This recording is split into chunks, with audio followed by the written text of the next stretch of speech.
when it comes to education, where did you have your childhood education? I think right through to your highest level of education. Okay, so I can remember when I was brought to my dad in Accra. I started my nursery in Mora Preparatory School, Okay. located in Medina, right here. Yeah, so from there, I went to Medina Fireman. That was from class 6 to I think when I completed JSS. Okay.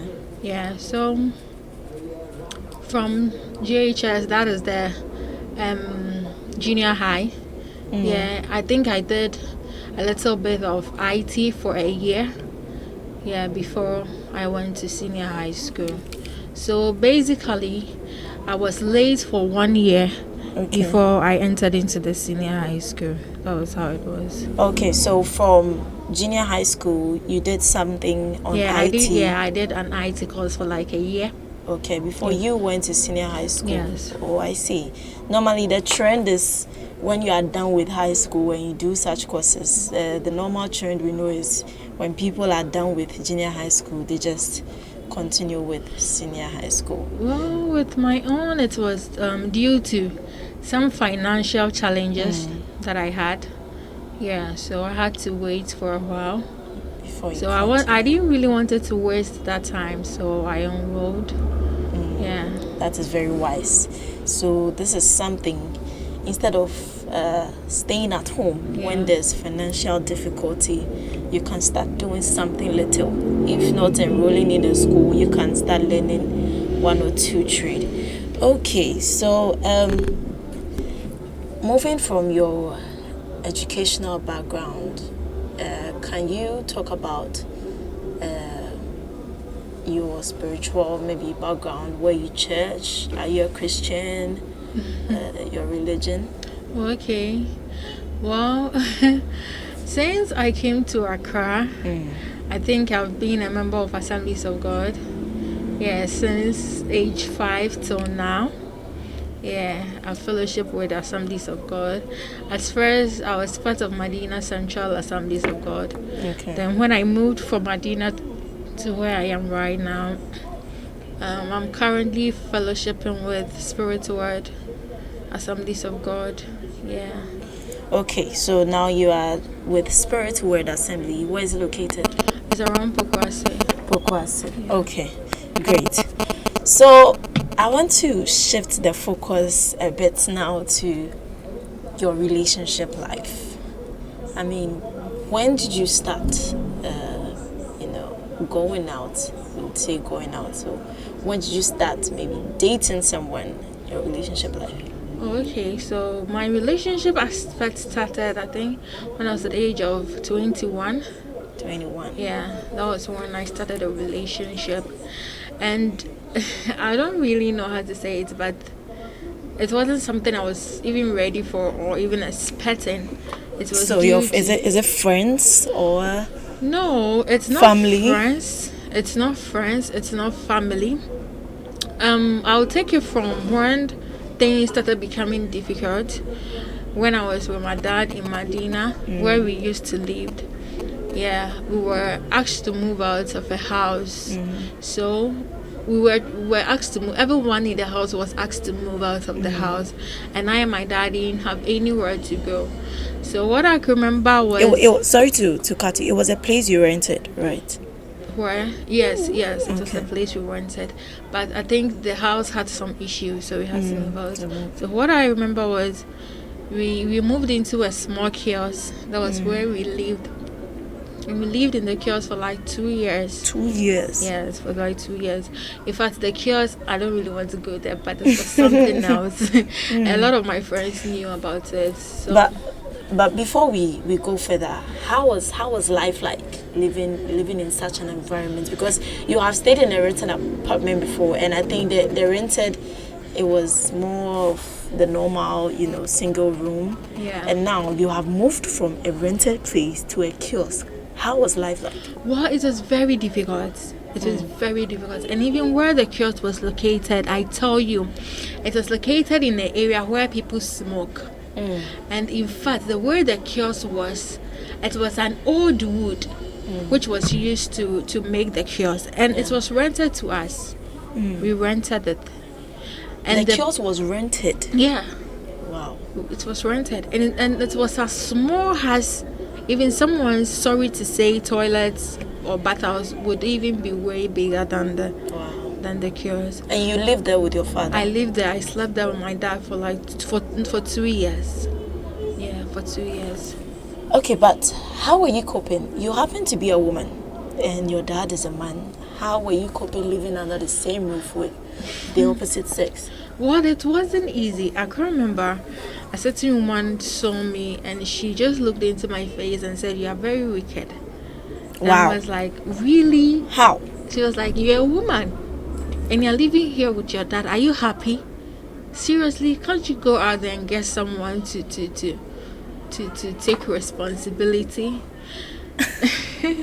so yeah, basically it wasn't easy. Where I was, it was more of a shame, but I always had confidence in myself, so nothing broke me. So I think I was in till I completed SS. Yeah, when we were asked to move out of the house, I think I was in SS1 or SS2, something like that. So I was in till I completed SS. So when I completed SS, I was going for an all night in a church around Medina. That is where the relationship aspect started. Okay. Yeah, I was fellowshipping with a church in Medina. So through the pastor was actually a friend of mine. Okay. Yeah, he was a very good friend of mine. So through the pastor, I was moved out of the kiosk. Yeah, I was moved out of the kiosk. I was moved out of the kiosk to go and live with a church member around Medina Zongo Junction. Okay, so let me come in here.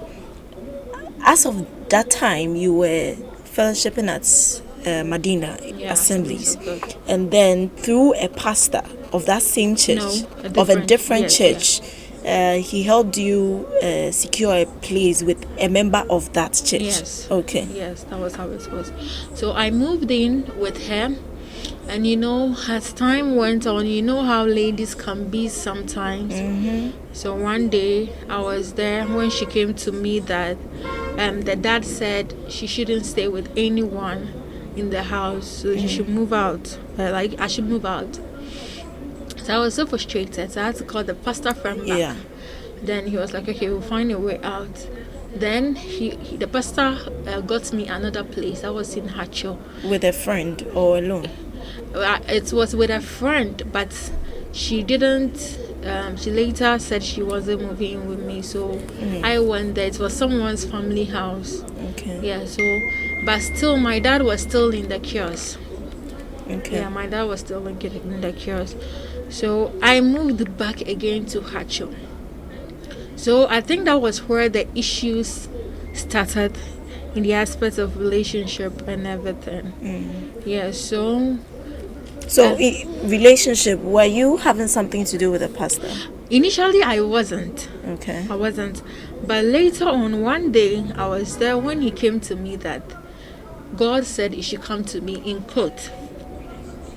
God said he should come to me. Come to you. Yes, and I asked him, has in? Yeah. Yeah, and he was like, God said I should come to you and I want to marry you. That was what he told me. Okay. I was like, oh, okay, really? By that, I think I was very young. I was in my 20s. So my mind wasn't really on those Meant kind of for things. marriage, yeah, ready for and marriage. I was like, oh, really? So, and initially, as I said, he was a friend whom I took as a spiritual father. I used to help him in so many ways. I clean, I wash for him, I go to his house to fetch water, but there wasn't any intimacy. No. And even those times he was having a girlfriend, but they broke up. That was after the breakup with a girlfriend when he came to me with his proposal. Okay. So initially I wasn't into it, but the way things were going and everything, I had to just give in. Yeah, so that was when... Was he threatening you? He wasn't threatening me. But he just feels like you want to pay back. Not has him paying back, but he had helped me. Okay, and I was really comfortable around him, so I didn't really mind giving it a try. It being my first time. So we were there, Then issues started coming. I tell you, the issues were not easy. He made me to go and stay in Hatchet to a friend. So when we started having so many issues, I can remember one time he asked the lady to chew me out. To throw you out Yes, of the house. And I was disgraced. Like in the church, it was a one-man church. In the church, I was really known. You understand? I was really known. So you started attending that church? Yeah, I started attending that church. But at that time, I wasn't going to Assemblies of God anymore. I was really known because I was really helping in doing the work of God and everything. So I was really known. And like, if you see Tina here, you see the pastor here. That was how things were. So when we started having issues, like it was so serious. It was so serious. Are you what kind of issues? Was this some form of trust issues? It's I won't put it in the form of trust issues because I never did anything for him not to trust me.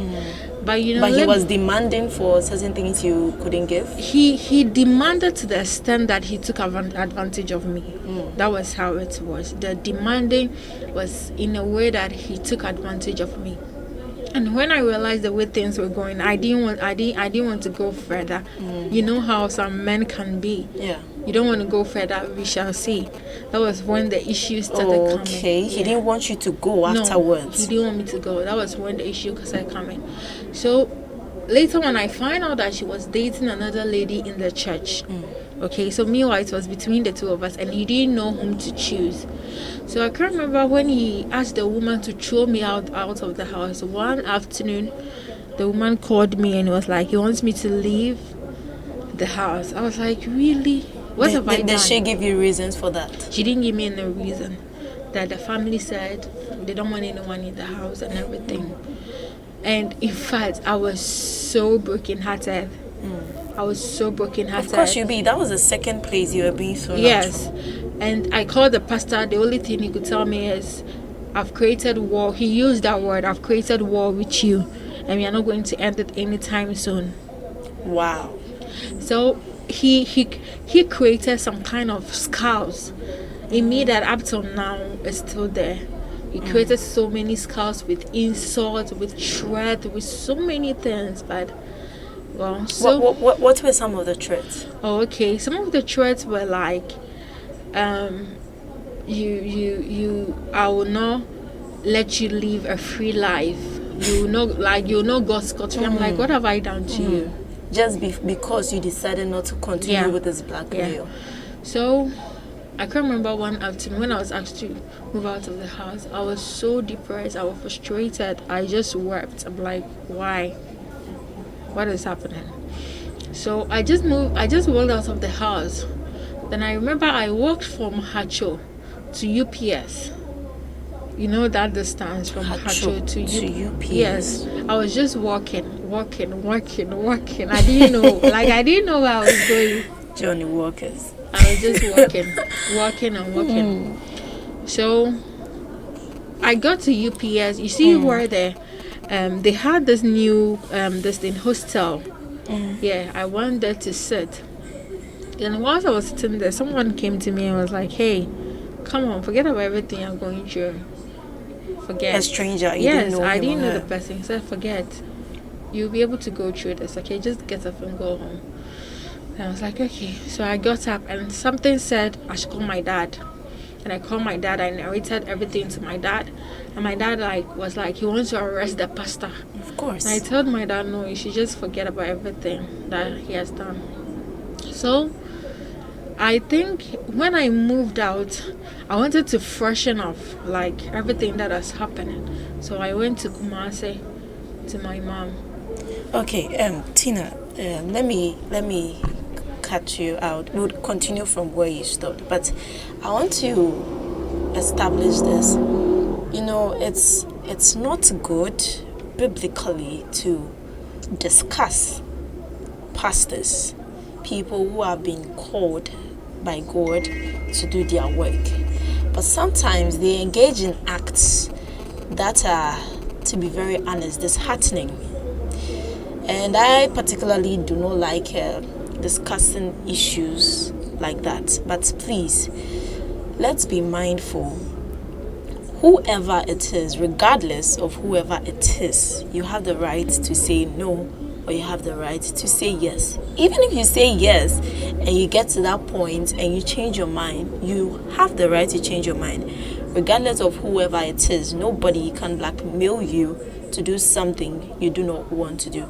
So let's continue. From there, you left Accra to your mother's place. So when I came back, all I could see was wedding pictures of him and the other lady on Facebook. On Facebook, wow. So they were married. They were married. Then I called one of the pastors and was like, really, is this what has happened? And he said yes. And I said, okay, fine. I just let it go. So one time I was there when he called me and he told me, you've decided not to make me happy. I'm like, oh really? But you're After happy. he was married, yes. But you're happy with your wife. So what is? I've decided not to make you happy. Then it just went from there. So from there, I moved from Hacho. Then I went to where I live right now. That is Amasamai, then Sawam Road. Yeah. I moved there with my dad. Called me that he has gotten a place, so I should go and check. And in fact, when I got there, I was so broken-hearted. I was very broken-hearted. I was Reasons like, oh, why? really? I've gotten a place, but this place, dear, it's much more of that was when you came back from Kumasi. It's much more of a slum. So at that time, your dad has left the kiosks to Amasaman. No, he was still there at the kiosk. But he had found a place for you. Yeah. And what was the situation? Because that place, I was like, hey, really? I'm coming to live here. Because the place, it wasn't easy. It was a single room too as well. And the structure and everything. And I was like, okay, fine. I'll just live here. Then I moved there to go and live there with my dad. So later on, my dad joined you over there. So that was how it has been. And I can remember when I was in Medina, where my dad really didn't have time for me because, I'm a woman and he's a man. So there were some times that I had to get closer to women to be able to learn so many things. And there was this one woman in Medina whom I used to be around with a lot. And the woman too, she was another issue because I can't remember when I was with her, she had a provision shop. She just come and wake me up around 4 to go and take bread. That was at Medina? Yeah, to go and take bread for her provision. I was doing everything. By then, I think I was at the age of 14. And sometimes too, I used to go and wash for people to be able to get money. Get something small. Yeah, because I remember when I completed GSS, my dad had stopped buying everything. Eventually, everything I used for myself. From pomade to ladies wear to other stuff. To sanitaries and all of that. So I can remember I had to be washing for people in the area. I had to get close to people, like to fetch water, so that I'll be able to cater for myself. So coming back to when we moved to Amasamai too, it wasn't easy. It wasn't easy. So how was your feeding like? I mean, how were you eating? Well, my feeding aspect, it wasn't easy. Like what I said, I continued to wash for people so that I'll be able to cater for myself. That was how it was. So when I moved to Amasamai, I had a job. I had a mobile money job. Then I started doing it. I started doing the mobile money job. So through that mobile money job, through that savings, I think before then I was doing a beading class. I enrolled myself in a beading school. Whilst you were at Amasama? Yeah, where I learned the beads and those things. Yeah, I enrolled myself, but I was still doing the mobile money thing. So how are you combining it? Was it part-time or how do you work? It was a weekend. The bidding was weekend? Yeah. Okay, so from Monday to Friday you'll be at the mobile money. So did you get a place you were sitting or? I was working for someone. Okay. Yeah, the mobile money, I was working for someone. Yeah, so from there then I enrolled myself in a beading school. Then I started the beading. Through all those things, time, I was still doing the washing for people. At Amazon? Yes, I was still doing the washing for people. So I got some money. Then I said to myself, okay, I want to go and learn something. Yeah, that was when I enrolled in my beautician, the hairdressing. Yeah, then so through this, you were able to save something. Yeah. Wow. Yeah. You know, people have better situations, but saving is not part of their list. I mean, if you ask them what they have in their bank accounts, so many people are corporate. I just don't want to mention names. A lot of people, and I know they are listening to me. Their accounts are zero, but they have better situations. So let's no matter how little it is, let's make saving a habit. Well, me basically, I've always lived my life whereby the support hasn't really come from my mom or my dad. Yeah, my mom like this. If she's calling me, she rather needs money from you. And my dad too has really supported, but not much. Yeah, I don't really depend on my dad to do anything in my life as of now. So you feel like you've been on your own right from childhood? Yeah, that was how it has been. So from there, I enrolled in the beautician, then I did it, and by God's grace, I'm done. Yeah, I'm done. You've graduated from the school. Yeah. So you've learned how to bead, and you have completed your course as a beautician as well. Yeah. Wow. So you have a certificate in computer skills, you have a certificate in beading and in beauty, hairdressing, and cosmetology. Interesting. That's great. So, I mean, would you say life has gotten better? I mean, comparing those times you were not working, how you were living, how you were coping. Okay, that brings me to, I want to ask, those times, how were you able to foot the bills from your primary to JHS to SHS? Okay, from primary. Were you also working to pay for No, from that? primary, my dad, as I said earlier on, my dad catered for me to JHS, okay. Yeah. Then it has to stop there. And even with SS Crown, he didn't want to continue. Yeah. So that was why he made me go and do the computer class. Yeah, he didn't want to. I had to be very hard on him. He wanted me to just end it there, but no. I had to be very hard on him. So he took me to SS. And even during SS days, it's aside my school fees, I don't know what else, or probably 1 or 2 books. You know, we go to school Monday to Friday, so probably on Saturdays I do wash for like 2 or 3 people at a time. So it was a day school? Yeah, okay. Yeah. I do wash for 3 or 2 people at a time. And you know, that work too, it got to a time where people were taking me for granted. Yeah, people were taking me for granted. You know, people have this habit of taking people who are vulnerable for granted. That is how the world is. I mean, the rich will always take advantage of the poor. So people were taking me for granted in the aspect of, when you come and wash for them, they'll tell you, I'll pay you at the end of the month. So you have to wash for them the whole month, Yeah. and at the end of the month they pay you. Okay, fine. It's a contract. I agree. Then when the month ends, they'll tell you I've traveled. Wow. I'm like, oh really? When are you coming back? I don't know. Then my money is gone. That is it. Yeah. Then my But money is how gone. can some people be so inconsiderate? Then my money is gone. So, and me, you know, basically, I must say I'm the type of person that I've always had confidence in myself. I don't give up, irrespective of whatever that is happening around me. I don't give up. I remember where we used to live right now with my dad. We lived in a room whereby I can remember, I think last year there, this animal, a friend is example, a cra. I remember I couldn't stand on my feet because the way the place was. You didn't feel it whilst it was. No, when they are biting you, you won't feel it. You know, those animals, when they are biting you, one person will be about cool. So you don't even notice. No. So when you wake up, is it like a cut or? When you wake up, it's like I don't know how to put it. I say, yeah, real now. Say, I'm not Like when I say, what don't say to bro. Yes. So like I couldn't stand. I'm telling you, I couldn't stand on my feet. And I can remember I experienced one situation whereby, in some so my blood was drained. Wow.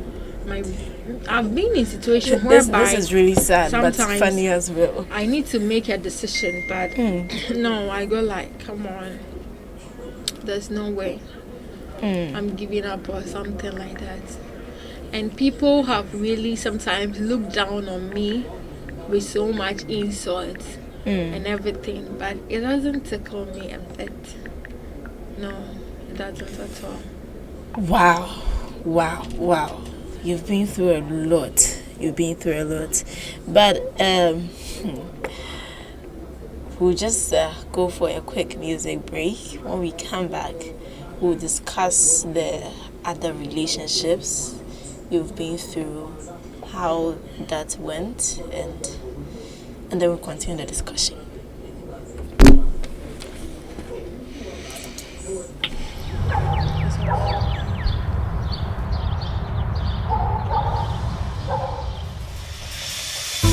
Mommy, as the sun in your mouth, free. Say unto me and worry be. Papa, panicho, osi ontie. Fisa huchura bentino, kwa na obeko. Papa bona ni anani nisuo. Enzo mami entreneni, nshenne chimpo. Ase kwa bena wahuni ako sunine. So unine na usisuwa mpewa kumama. Oh baby yeah. Hi oh baby yeah. Fisa misi tsunami po babo. Sumo fa huwa fejo baba. Yeah. Fisa misi tsunami power yo. Sumo fa huwa fe ajo baba. Semi ada mi dream many afe my brandy. Semi di makoma be mo baby party. Oh Debbie. Nanso Michelle obey. Said ya boy I'm never fano.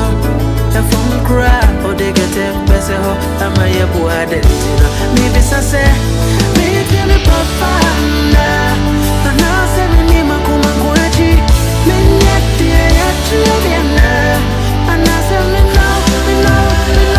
And I say me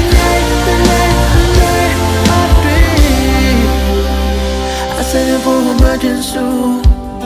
Me yo baby yeah. Ebi mutia yesika don't tina. Ami pisa wansa. Oh. Ebi mutia ya worry don't tina. Ami pisa wansa.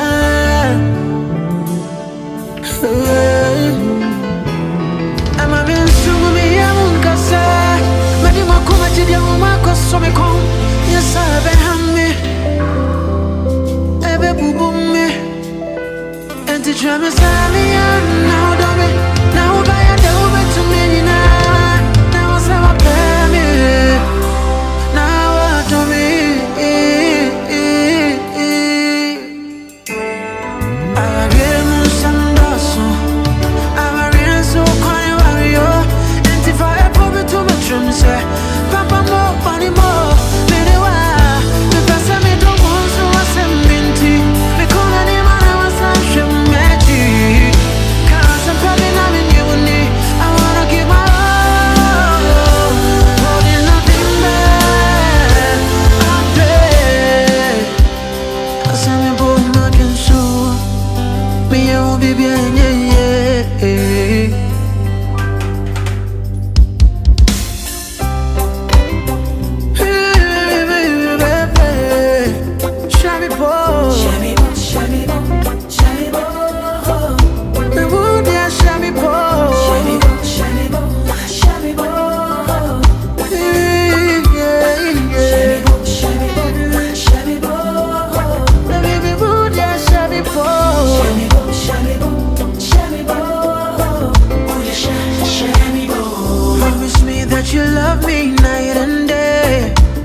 the same way. Yeah. Promise me that you love me, come what may. Yeah. I hope that this love ain't gonna hurt us in any way. Oh, Shabby Bobby, I don't Shabby Bobby, Shabby Bobby.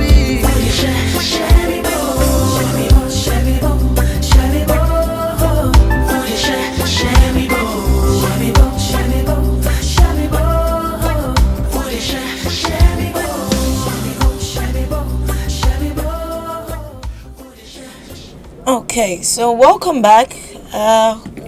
So quickly, so Tina, after don't worry. Before I continue, I would want to remind my cherished listeners that Playhouse Radio is live on Facebook. You can watch us from our Facebook page. We are live on Facebook at Playhouse Radio. Playhouse Radio. So just go to Facebook and search Playhouse Radio. You would find us live there. So Tina, your second relationship after the pastor, how was it? Okay, so my second relationship. Yeah. Well, I don't know, but should I put it in a way that I was lied to or something like that? Okay. Because my second relationship was so amazing, but later on I got to find out that the guy was going out with someone. But who was the guy this time around? Oh, it was a different person. Like in the working class or student? No, he was working. He was working, okay. He was going out with someone, and that someone that he was going out with was the one taking care of him. So the guy was going out with someone. Some men, let me say that way. A lady, okay. And the lady was the one catering for the guy, everything, both rent, food, everything. I'm like, so I didn't know. So one time he took my phone, then he logged in to his Facebook account. He didn't log out. So when I took my phone back, then I went through. He was having a chat with a lady on Facebook. Then I went through the messages. Then I realized like they've been really dating for long. They've been dating for long, and the kind of names they call each other, my sugar, my cream. Like so many. You were nowhere to be found. I was nowhere to be found. I was like, oh really? My sugar, my cream. Okay. So I asked him. It's like, oh, it's that lady who wants him. Interesting. Such nerve. Well, yeah, he really did. So I remember I chatted with the lady. As if it was the guy who was chatting with him. So we chat. Then later on, I went and used my own Facebook account to chat with the lady. And I told the lady that, you know, your guy is going out with someone. I wasn't scared. I wasn't afraid. I said, you know, your guy is going out with someone. Come to his house on this day. You see a lady there.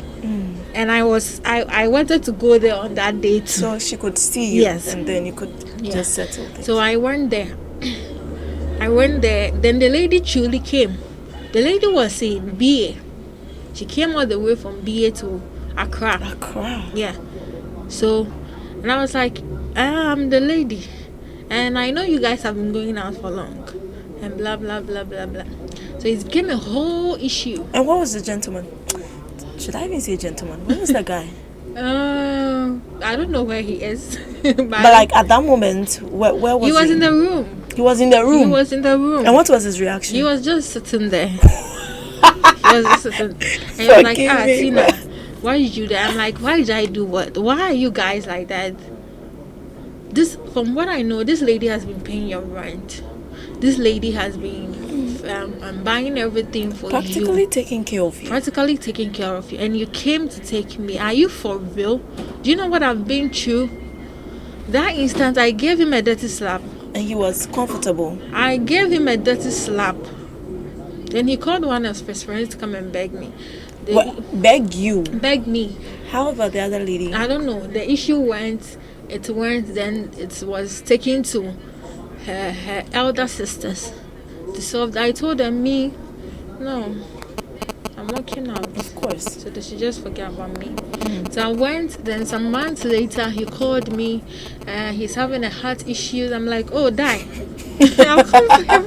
Oh, come on, that's harsh. You're so wicked. I'm so no, I'm not wicked. Yeah, you are wicked. But what was the other lady? She went back to be. I don't know what happened. But you left them there? I left them, and that was it. That was it. So I think from there, some years later, I think a year or two, I met another guy. Then we're going out, and that one too. What I could hear was the mom said, "I'm not good for the son." You met another guy? Yeah. For I think after that breakup, a year or two later, I was with another guy. We dated for 1 year. 1 year.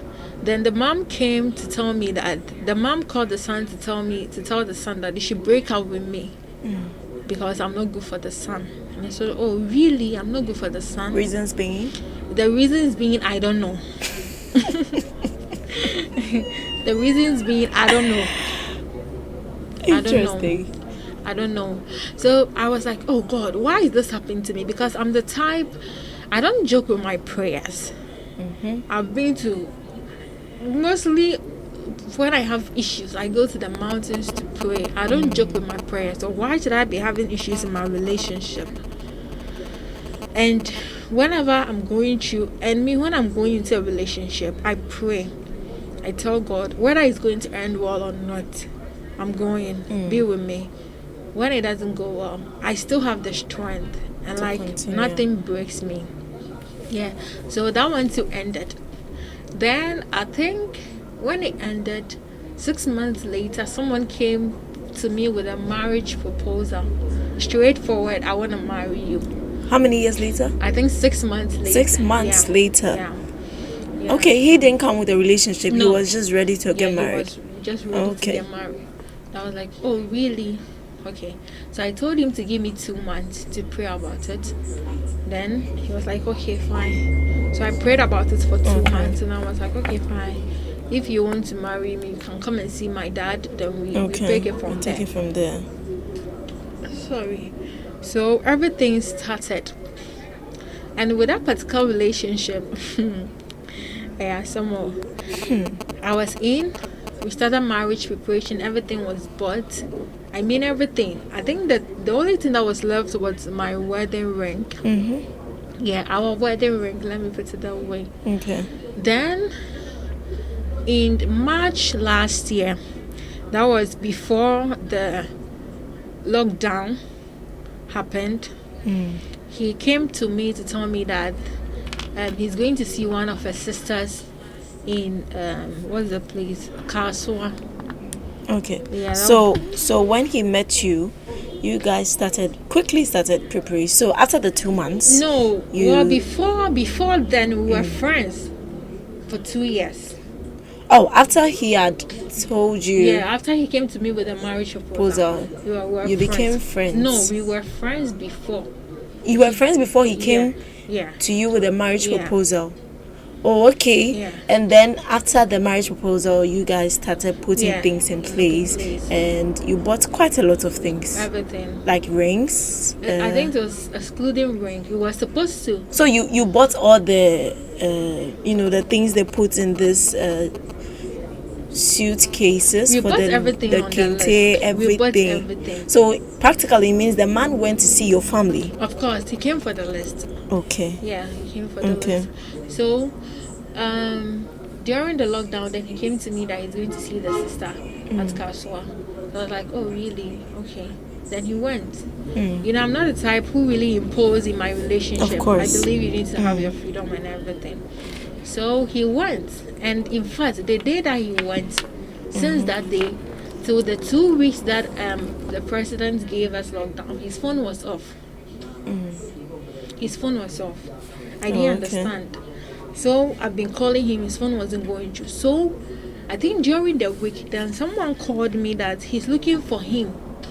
And I was like, I don't even know his whereabouts. So then they were still calling me, and they were like, he has come to borrow money from us. I'm like, oh really? Borrow money from you people? Seriously, and they were like, yes, he has come to borrow money from us, and we are finding him. So that was when secrets started coming. That he's a scammer. He goes around to take people's money, and so many things. Then he changed his number. Then he started changing his number. So I was like, So all this happened when he was away. Yeah. When he had gone to see Yeah, their sister, yeah. and then people Yeah, started coming yeah, to you yeah. that they are looking for him. They are He's looking been for him scamming yes. people. So I was the only source to find him. I find him. And I think that moment I was still in my hairdressing. Yeah, I was still in my hairdressing. I was about to graduate. So one time I was at work when a certain lady came to me with a police that they come to arrest me. Wow. And I was like, for what? For what? Because my fiancé is owing them. Then it's like about later when I got to find out that even the items that we bought for our wedding, the money that he used was money that he borrowed from people. Like he borrowed money from people to go and buy items for our wedding. I'm like, but are you serious? If you're not ready to marry, why would you stress yourself? Why would you stress yourself? Yes, after all, for 2 years you should be comfortable with me. Yeah. Yeah. Why are you? So when you called him, this is what he was telling you. He wasn't being truthful. He denied everything, but the issue still started coming. So it got to a time I couldn't. Okay. Then I begged Feel him. free. I was like, you should just come. I'll help him solve the money issues and everything, and every single day. And one issue that hit me most was so I called you a big car cotton. That's heavy. Really? Is this how you live your life? Then where he lived, that he showed me he lived, wasn't where he was even living. Wow. I'm like, So ever since he showed you, have you been there to visit him before? no. I'm like, but you, what are tallest men? Like, sometimes I don't really get men. Like, seriously. Can't My you people will say some men. Can't you? Me, I will say some men. No. Like, can't you be transparent? You need to be transparent. But I am not this. You know, he came with all this glamorous thing that he is the Mr. I have it. But I tell you nothing. But this is really sad, and it's unfortunate that some of our men have to do this. But Tina, you and I think we still believe there are some good men out there. So let me. So after you called to explain, which you would say lie, and he kept lying afterwards. Was there a time he came back? Well, the items that we bought, the only thing that was with me was the kente that I was supposed to wear. I was supposed to sew and wear. The rest of the items, my dad said you should keep it. I always blame my dad for this. Like, you should keep it. It should be with a man. I'm like, okay, fine. But did you buy the items together, or he paid for the items? He paid for the items. I think my money wasn't that much. Your money wasn't that much. He paid for the items. So and in fact, the day when he was packing out of his house, I didn't know. Someone came to tell me that I took a Is it that same house he showed you? Yeah. So he lived there? He lived there. But he was living there? He was living in that house, but the room that he showed me, that is not his room. That is not his room. Okay. No, he was living in a kiosk. Like when I used to be, I'm living in a kiosk with people. So if you are living in a kiosk, why should you be shy to tell me? So most of the times when I go to his place, he doesn't allow me to come into his room. We're always outside talking. Not knowing the kiosk that we sit in front to talk was where he lived and slept. Wow. But he told me that he was living in a self-contained. Someone self-contained on what which and I don't know now they bragging say bragging rights. Well, so I didn't talk. Then I told my dad this is what has happened. And my dad was like, oh, I should just be strong and everything. So sometimes I called him. I can't remember one time he called a friend to tell a friend to go and tell my pastor that he doesn't want to marry me again. So After the first pastor, let me take you back a bit. Did you leave that church? Yeah, I love that church. So there's a different church. Yeah. The man sent the friend to do that. Yeah. Okay, That's so where I am right now, the Spirit's word. okay, so Yeah. he sent someone to go to your church and tell your pastor, That he doesn't want but to he marry. didn't talk to No. you. So I called him, then he told the person that I'm an expensive woman. That's the word he used. Were Then- you demanding? What kind of demanding? Like, if you know you don't have, let the woman that you are with know that I don't have. You understand me? Yeah. So I called him, then I blasted him. In fact, I blasted him. Then he started up. I'm like, what the hell? Why will you go and tell someone that you should go and tell my pastor that you don't want to marry me again? Me cry, I don't want to even marry you. And why would you tell Yeah. someone that I'm an expensive woman? So I asked him some questions that if you had seen me and I was wearing torn clothes, would you have approached me? Yes. I mean, yeah. as a woman, even if Yeah. you don't have, it doesn't Yeah. stop you from looking Yeah. presentable Why in the would- little that you have. Will you had approached me? And I told him, look, if you don't want expensive woman, then don't look for women in Accra. Go to the north, somewhere in the Oh, village. come Sorry on. to say this. You get The expensive women in the north, oh, in fact, to marry someone in the north is not easy. Oh. but not here. So don't tell me that. Don't even tell me that. So it went. I decided to call him again and everything. So I think one time in October, that was last year, I was there when So he he called. wait. Before that, he kept the stuffs you bought for The the stars are marriage. still with him. Okay. Yeah, he called me, and he came with a pastor friend B to come and apologize. And I said, okay, I've accepted the apology, but as to being with you again, well, I don't think I can. So we should just move on with our life. So that was how it also ended. So he sent someone to tell your pastor that he cannot get married to you. Yeah. And then when you called him, he apologized. So after the apology, did he tell you what exactly he's going to do, or he just left you hanging? Did he explain to you Up whether till he now- wants to move on or he wants to No, come back? No, Did he? up till now, he hasn't even called to tell me everything that happened, to have the courage to tell me whether it was true or not. Do you understand? So till now, you haven't heard from him. No. Wow. So are the police still pestering you? They can't. Was I there when they gave him the car? That was what I asked the woman and the policeman. I told her I'm not going anywhere. I wasn't there when you gave me the police. You gave your car to him. And moreover, it hasn't been written. I've not showed you any certificate that shows That you are married. Yeah. So you don't have any right to arrest me. Then the policeman was like, oh, come on, but we can go to the police station. So I said, no. I'm not going anywhere. There's no way I'm moving an inch. So it's better you go. Maybe I'll come back later. So I think later when I heard he was arrested.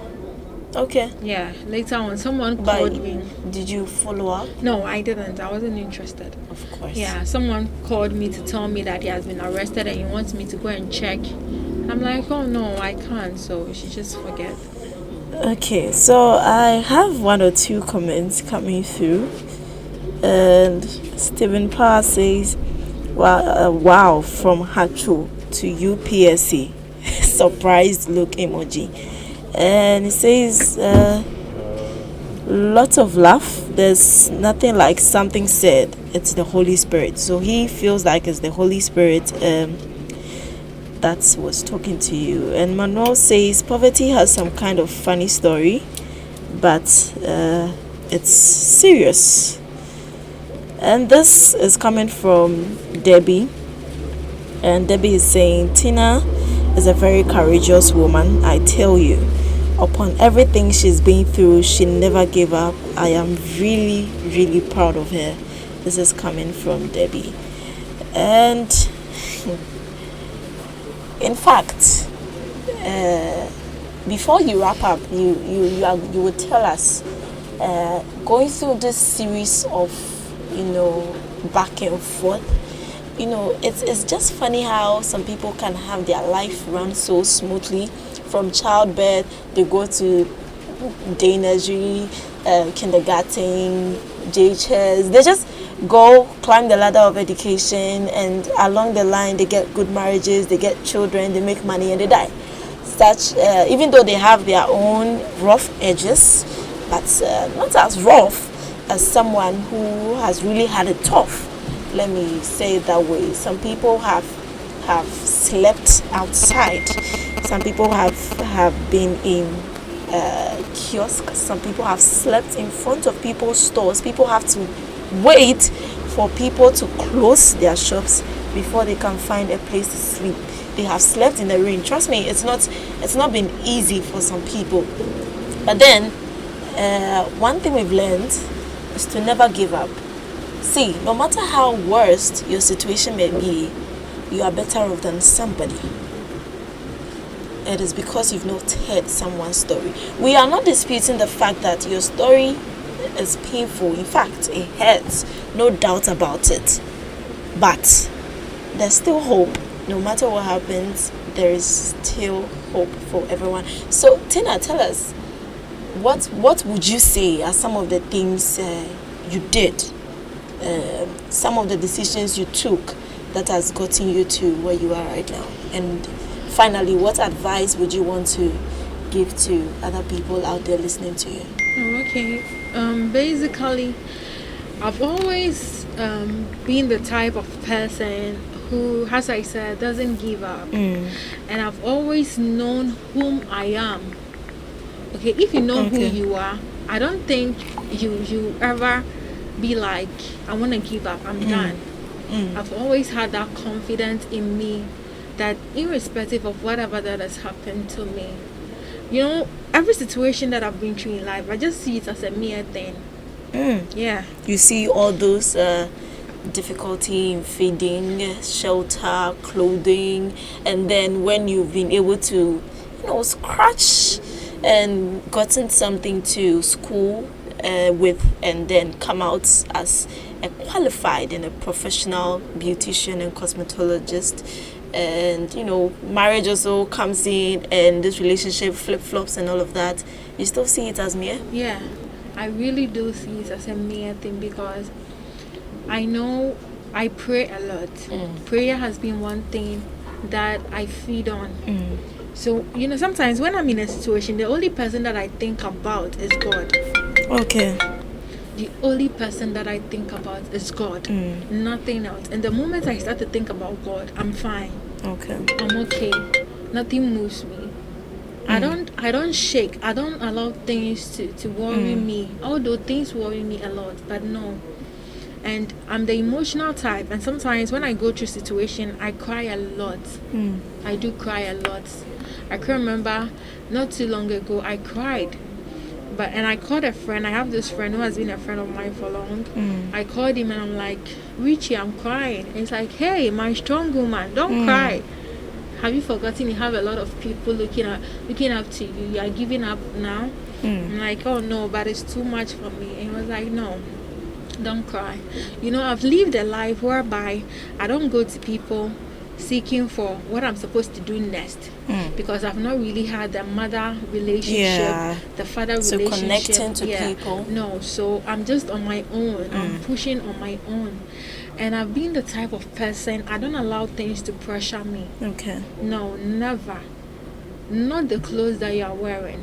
I remember when my marriage didn't come on, one of the girls that was supposed to be part of my bridal team, she called me and she was like, I didn't know she was about getting married. Okay. Then she was like, Tina, I want you to be my bridal maid. I'm like, oh, wow. Really? Tables of 10. Yeah. Then she was like, oh, and I said, oh, really? Okay, I've heard you. So I called a friend of mine, Kafui, and I was like, Kafui, my friend said I should be her bridal maid. And she was like, Tina, don't do it. Yeah. Don't do it. I'm like, oh, no, come on, forget. And they're like, really? There's nothing wrong, yeah. Will you be able to be okay seeing someone? I'm like, come on, but the guy is not my husband. It's like, yeah, I know. But yeah, still, like, will you be able to? Will you still be able to? Then I was like, no. I will do it. So just forget. So basically, I don't allow things to pressure me. I don't allow what is going on, what people say about me. I don't allow it to get to me that much. I remember when I was very young in school, people used to laugh at me a lot because of my skin color. Why? Because they feel you are dark. Yeah, I'm This dark. is melanin. I was dark. So people used to criticize me, but no. I always tell them, hey, me color no ni ma woda me di benya. That's the response I used to tell them. So I never allow things to get into me. I never allow things to break me. I see everything around me to be a normal thing.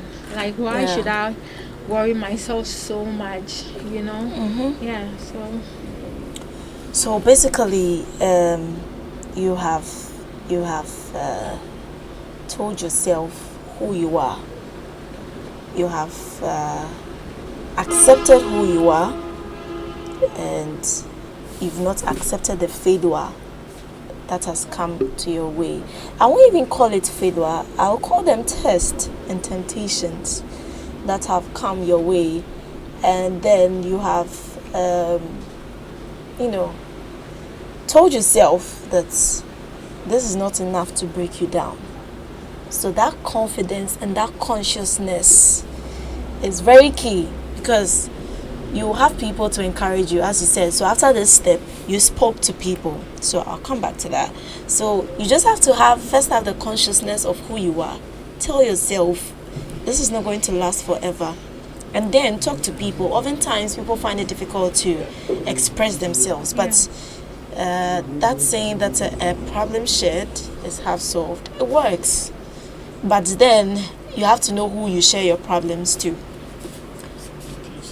You have to know who you share your problem to. The fact that you want to share your story doesn't mean just anybody you go telling your story. You may end up telling someone and you say, they asked us to share on Let's Talk, and when I shared, see what it has gotten me. Don't just share your story with anybody. Know the figure you tell your story to. And then they would find one or two things to tell you that would at least give you some days and some years, some confidence to take another step. So finally, I would want to say congratulations, Tina, for taking life by the horn. Let me put it that way. Taking life by the horn, allowing it to not to break you down. And in fact, myself and our listeners, I see them commenting on Facebook and giving the thumbs up. They are really, really proud of you. And I'm sure whoever goes to listen to you online will equally be proud of you. So congratulations. So on this note, I am officially introducing Ernestina Nanama Eji. So that you have a business, right? Yeah, I have a business. The name is Educhumwa Beauty Empire. Educhumwa Beauty Empire. That's my. Do you have an empire? You don't have. You don't have. You went to the best schools. In fact, your relationship has been so sweet, but you don't have an empire. Yeah. I want to tell people that they shouldn't give up. Right now, as I speak, I've been able to rent. Wow. And I'm living on my own. On your own. I was living in a kiosk. By God's grace, I've been able to rent, and I've moved out of my daddy's place. I'm so much impressed. And I'm alone. And I'm working too as well. So you shouldn't give up, irrespective of whatever that is happening. And don't be pressured. This social media thing is putting a whole lot of pressure. People, on people. Yes. Don't allow those things to get into social media. Never allow those things to get into you. And most of all, you need to be prayerful. I believe that when you're prayerful, when you're connected to God, whenever something is happening, you have a feel that whatever that is going to happen, it's not going to be like that forever. So, yeah. So that is what Tina is telling us. Do not give up on yourself. keep moving on, and then someday, somehow, you are going to get there. So, final words, any shout out you want to say to anybody you want to greet out there, Really? anybody you want to say hello, hi? Okay, I want to thank everybody who has been part of my life. From you, Joyce, you know Hello, how it shout out has to been. me. This girl here. We'll talk backstage. We'll talk about She that has been later, one of eh? those people who have really supported me. So, like, to everyone who has supported me, and to all those who have loved me one way or another, I want to thank everybody, and I want to thank a special person. I'm not going to mention any Hey, names. is that I'm not going to mention any is that a names. special person? Well, there is. Well, as I said, I don't give up. Sure. Yeah, I don't give Yeah, up. love comes to those Yes, who do I not don't give up. So So- we are hoping and Oh, praying that this time is going to be the last. Bridesmaid girls. He has really been supportive, Yeah. and everything. He has really been. So I want to thank him. I want to thank everyone, my parents, and well, the rest, those who have been friends till now, those who left one way or another. Yeah, and most of all, I want to thank God, because God has been my everything. He has been my everything, everything. You know how long it took before I was able to rent this room? It wasn't easy. It got to a point I was like, will I even be able to even rent? Will I be able to even rent? Rent at all. By God's grace, like, I've been able to rent. I'm having my peace of mind and everything. So Great. So we want to say a very big thank you. So our cherished listeners, Tina is someone we would all want to support. So you can visit her Instagram page, the Instagram page, Educhumwa Beauty Empire. Yeah. She's on Instagram. Are you on Facebook? No, I'm not on Facebook. Okay, she's on Instagram. So kindly visit her Instagram page, give her some follow, My and give her Facebook some is my orders. name, Ernestina Nana Meji. Okay, so on Facebook you can find her on Ernestina Nana Eji, and then on IG her business page is Educhumwa Beauty Empire. If you cannot spell it, hit me up, PM me, I'll spell it for you. Okay, so thank you very much, Tina, for joining us. I'm sure we have learnt a lot. We've learnt a lot. Thank you very much. So before I bring this show to a close, this week is still packed with activities and solid programs for our cherished listeners. So from Monday to Friday, 6 a.m. to 10 a.m. we have the play morning with Kobe Worth. 10 a.m. to 11:30 a.m. we have the mid-morning show with Nana Kofi Dankwa, and 11:30 to 12:30 p.m. we have the mixed feelings with Cobson Max. 12:30 to 2:30 p.m. we have play sports with Sports Magician, and 2:30 to 6 p.m. we have the play pedal drive with OBK the Chief Priest. And on Mondays, 7 p.m. to 8 p.m. we have the Play Sports 24. Tuesdays, 7 p.m. we have the Let's Talk Show with Nhyii and Jemima. And 11 p.m. to 1 a.m. we have prayer hours. With Pastor Kwabna Yeboah. So right after Let's Talk Show, 11 p.m. to 1 a.m. we have prayer hours with Pastor Kwabna Yeboah. As we've learned today, pray is very necessary. And Wednesday, 7 p.m. to 8 p.m. we have Play Sports 24. Thursday, 7 p.m. to 8 p.m. Play Sports 24. So 11 p.m. to 1 a.m. we have Midnight Live with Pastor Kwabna Yeboah. Fridays, 7 p.m. to 8 p.m. we have Great Moments with Parita. 8 p.m. to 9 p.m. we have Play Country with Daddy Sam. So for those who enjoy country music, that show is yours. And Saturdays, 7 a.m. to 8 a.m. we have Kickstart with Jemima. 3 p.m. to 6 p.m. in Kwankwen Niase with Nana K. And on Sundays, 7 a.m. To 8 a.m. we have the Grace Moment with Parita. 2 p.m. to 5 p.m. we have Entertainment Hub with June Obriyeboah, and 7 p.m. to 9 p.m. we have Intercessors Hub with Prophet Kinged. And finally, this is one last comment. I reserved it for the last anyway. So this is from Pakwesi, and he says, Tina has been a good friend of mine, and it's unfortunate that this happened to her. I just hope she doesn't use this as a reason to shame all men and remain single, because God knows best. Indeed. So if Pakwesi, you are listening, please, we don't give up like that. We are strong women. We just don't give up like that. So there's another mister on the way. So thank you for your encouragement and your comments as well. So on a happy mood and on a happy note, because I'm happy that Tina didn't give up, and I'm happy that someone listening somewhere has also made a decision not to give up because of this show. So I'm ending. Oh, before I end, my shout out is very necessary. Shout out to my special person, my beloved Alexander Labiado.